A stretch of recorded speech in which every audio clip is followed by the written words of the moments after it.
Aduh.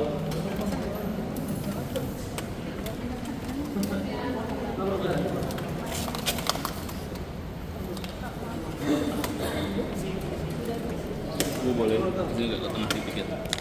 Set. Oke, ya. Ya, di mana Bang Minola? Ya, jadi sesuai dengan relasi panggilan sidang dari Badan Niaga Jakarta Pusat, hari ini adalah sidang pertama gugatan klien kami Karen Nasution, Rudi Pekerti terhadap Vidi Aldiano. Ya, ini sidang pertama. Sidang tadi sudah dimulai dan ternyata memang pada sidang hari ini tergugat tidak hadir. Ya, tergugat tidak hadir.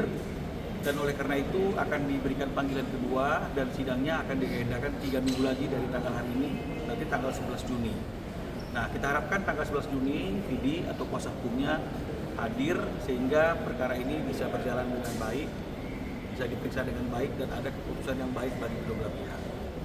Kuasa hukumnya pun juga Tidak hadir, ya. Jadi bukan hanya Vidinya yang tidak hadir, tapi tidak ada juga kuasa hukum yang mewakili Vidi yang hadir pada hari ini. Sehingga kita kan tidak tahu nih, ya, akankah Vidi hadir sendiri ataukah Vidi akan diwakili oleh kuasa hukumnya, dan siapa kuasa hukumnya kita juga masih belum tahu sampai hari ini. Bang, kecewa tidak Bang? Bagaimana ya, karena ini kan mekanisme persidangan suatu hal yang lazim. Jadi kami melihatnya ini suatu hal yang lumrah saja, normal saja, nggak perlu juga kecewa karena kan memang ini adalah mekanisme dalam persidangan dan diberikan kesempatan 3 kali. Kalau memang misalnya kesempatan 3 kali itu tidak dimanfaatkan, tidak digunakan, maka tentu yang dirugikan adalah tergugat sendiri, ya, karena tetap akan ada putusan yang diambil oleh pengadilan ketika dianggap layak, panggilannya sudah patut dan layak, tidak hadir 3 kali, maka kan akan ada putusan secara perspektif. Jadi saya rasa pasti Vidi tidak akan menyia-nyiakan kesempatan yang ada, karena kan tinggal 2 kesempatan lagi nih untuk hadir dan menjelaskan semua apa yang menjadi persoalan yang menjadi pokok gugatan kami. Tuntutannya apa aja Bang? Perdatanya sudah berapa sih tadi di rumah? Karena masih belum hadirnya tergugat, tentu kan belum bisa dibacakan, ya, karena kan gugatan itu akan dibacakan ketika tergugatnya hadir, ya. Tuntutannya apa aja tuntutannya? Jadi begini, saya harus jelaskan dulu, ya. Mungkin banyak juga nih teman-teman, terutama yang di generasi muda, generasi milenial ke atas itu kan mungkin tidak paham, ya, bahwa lagu Nuansa Bening ini kan adalah lagu yang memang sudah populer sejak lama, ya, dan sudah di cover oleh banyak artis sebelumnya, ya. Karena lagu Nuansa Bening yang diciptakan oleh klien kami Karen Nasution dan Rudi Pekerti ini sudah dirilis sejak tahun 1978, ya, dinyanyikan sendiri oleh penciptanya Bang Karen Nasution, ya, dengan band Penangsaan pada waktu itu, dan sudah di cover oleh beberapa penyanyi pop, ya, termasuk Faris RM, semua segala macam, ya. Jadi ini bukan lagu yang masih original baru dan kemudian Vidi adalah orang pertama yang mempopulerkan. Jadi memang lagu populer yang kemudian di remix oleh Vidi, ya. Nah, sampai di situ tidak ada persoalan, tidak ada masalah, ya. Hanya saja memang setelah tahun 2008, ya, Vidi merekam lagu itu dan kemudian didistribusikan, diedar melalui fisik, CD dan kaset. Ini kan kemudian banyak sekali eksploitasi sesuai dengan teknologi yang baru, yang secara digital, yang itu belum pernah diperjanjikan dan belum pernah diberikan izin. Itu satu. Jadi kita ke arah sananya. Nah, yang kita persoalkan terhadap Vidi adalah Vidi telah menggunakan lagu itu secara komersil, ya, di banyak konser selama 2008 sampai 2020-an, ya. Kalau menurut manajemennya yang bertemu dengan klien kami, atas dasar informasi yang diberikan oleh klien kami itu mungkin lebih dari 300 pertunjukan langsung, ya, di mana lagu Nuansa Bening itu dinyanyikan, ya.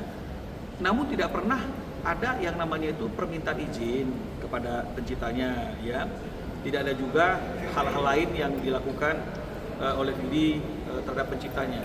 Di era Ya. itu mungkin belum ada aturannya mungkin Bang. 2002 sudah ada aturan sebenarnya. Ya kan, undang-undang cipta kita kan diperbaharui, 87 sudah ada undang-undang cipta, kemudian diperbaharui. 2002 juga sudah ada undang-undang ciptanya. Baru yang terbaru di 2014.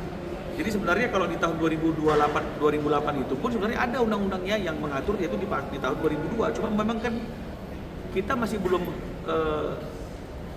paham, ya, atau kita kita masih lebih menggunakan kebiasaan yang ada daripada mengacu kepada perundang-undangan kan begitu ya, sehingga undang-undang itu dianggap tidak ada meskipun ada kan begitu. Nah sekarang sejak tahun 2024 ketika saya mulai mengajukan gugatan Ari Bias kepada Agnes Monica, baru kan semua orang akhirnya tahu bahwa ada undang-undang seperti itu, makanya sekarang kesadaran semakin bagus ya. Nah, jadi itu hal positifnya. Nah jadi tidak pernah ada permintaan izin, tidak ada hal-hal yang artinya itu yang menghargai bahwa memang karya cipta itu adalah suatu karya yang melekat kepada penciptanya ya.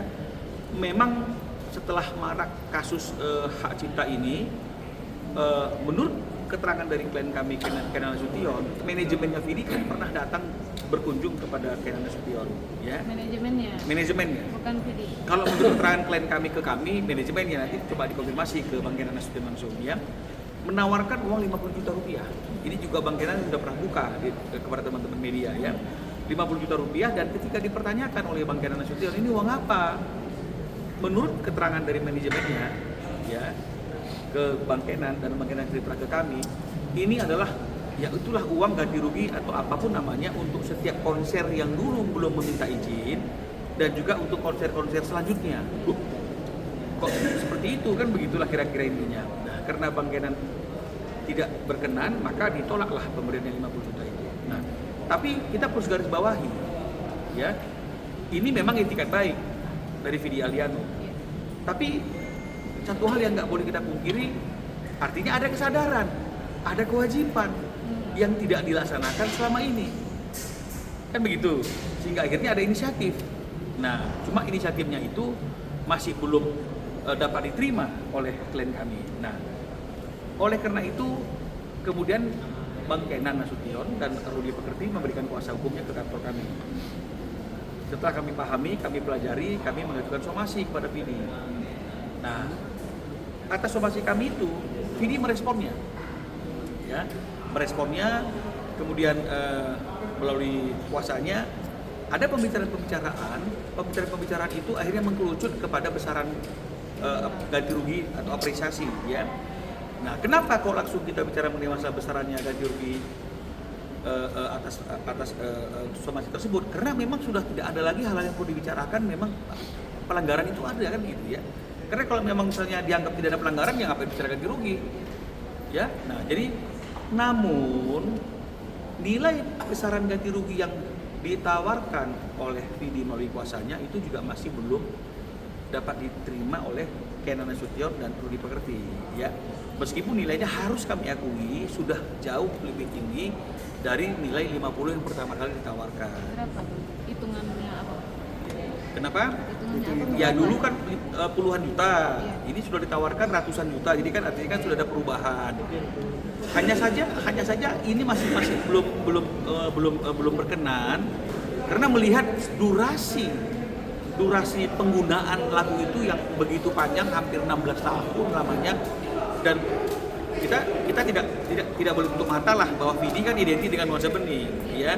Itulah yang membuat dia jadi orang yang seperti apa adanya hari ini, meskipun memang itu adalah perjuangannya dia, berkatnya dia, rezekinya dia. Nah, jadi kalau melihat bahwa dengan 16 tahun itu dan hampir sekian banyak pertunjukan langsung yang menggunakan lagu tersebut, belum lagi lagu itu juga ada di iklan misalnya begitu ya. Jadi klien kami menganggap itu masih belum merupakan wujud, ya belum merupakan wujud yang sebenarnya dia menghargai sebagai pencipta.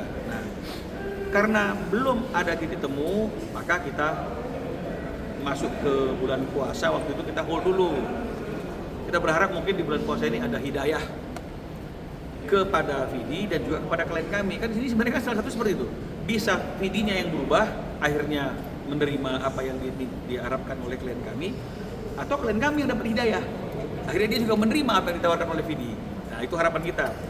Tapi ternyata sampai Lebaran usai, bulan puasa usai, masuk Lebaran selesai, sampai hari ini tidak ada lagi pembicaraan lebih lanjut. Nah, jadi untuk tidak membiarkan masalah ini berlarut-larut dan tidak ada kepastian hukum, maka kita bawa masalahnya ke pengadilan niaga dengan harapan kalau pengadilan niaga yang memutuskan tentang berapa nilai yang wajar dan patut atas penggunaan lagu nuansa bening tersebut tanpa izin, pastikan kedua belah pihak akan menerimanya. Ya, artinya berapapun itu yang diputuskan oleh pengadilan niaga, pasti pihak Vidi akan menganggap ini suatu keputusan yang harus dihargai dan dihormati. Dan klien kami juga beranggapan bahwa ini pasti sudah sesuai dengan rasa keadilan. Jadi sebenarnya kita ke pengadilan ini bukan lagi berdebat mengenai masalah ada pelanggaran atau tidak, tapi lebih sebenarnya kepada berapa sih nilai ganti rugi yang patut dan wajar. Apakah ya seperti yang ditawarkan oleh Vidi melalui kuasanya selama ini atau yang diharapkan oleh klien kami. Meskipun yang diharapkan oleh klien kami ini udah jauh turun dari denda yang diatur oleh Undang-Undang Hak Cipta tahun 2002 dan 2014. Ya, jadi inilah yang bisa kami sampaikan. Semoga ini tidak menjadi suatu berita yang dipelintir yang akhirnya menakutkan seolah ada satu benturan antara komposer dengan penyanyi. Ya, ini memang kita harus belajar dari kesalahan.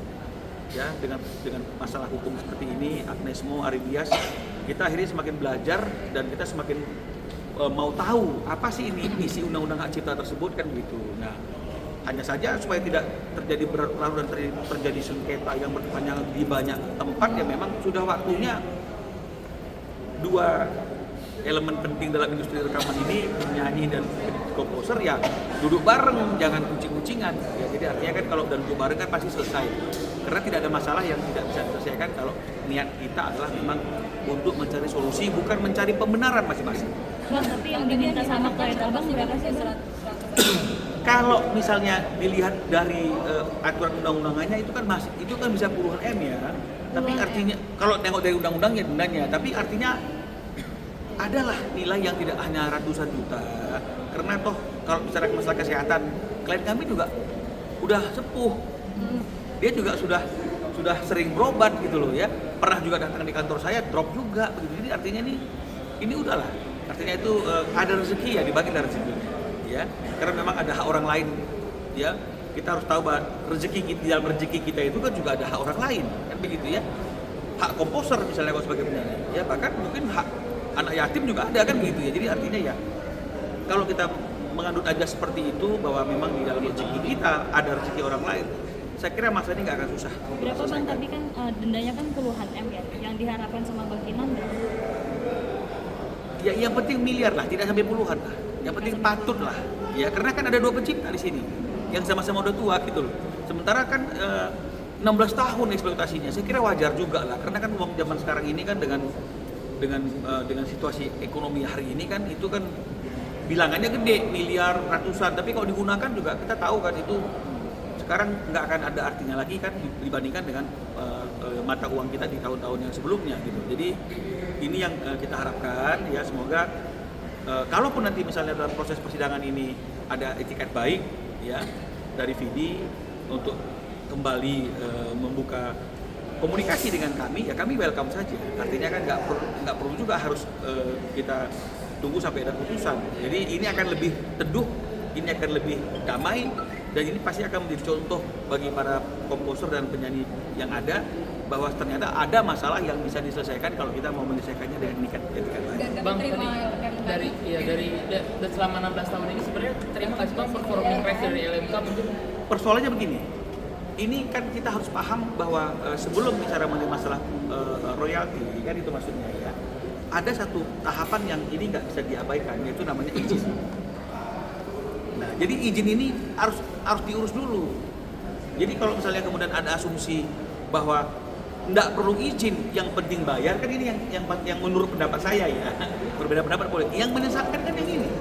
Karena sekali lagi, aturan yang mengatakan bahwa tidak perlu izin, yang penting bayar royalti itu diatur dalam pasal 23 ayat 5. Ya, di bawah bab yang judulnya hak ekonomi pelaku pertunjukan. Sementara kalau yang mengatur tentang hak ekonomi pencipta itu diatur dalam pasal 9. Ya, babnya juga ada bab yang berkaitan dengan masalah hak ekonomi pencipta. Di situ dikatakan bahwa setiap orang yang menggunakan ciptaan untuk tujuan komersil wajib mendapatkan izin. Jadi ini dulu yang dipenuhi. Betul ya? Nah, ini yang dipenuhi. Nah, sekarang kita bicara masalah aturan hukum. Apa konsekuensinya?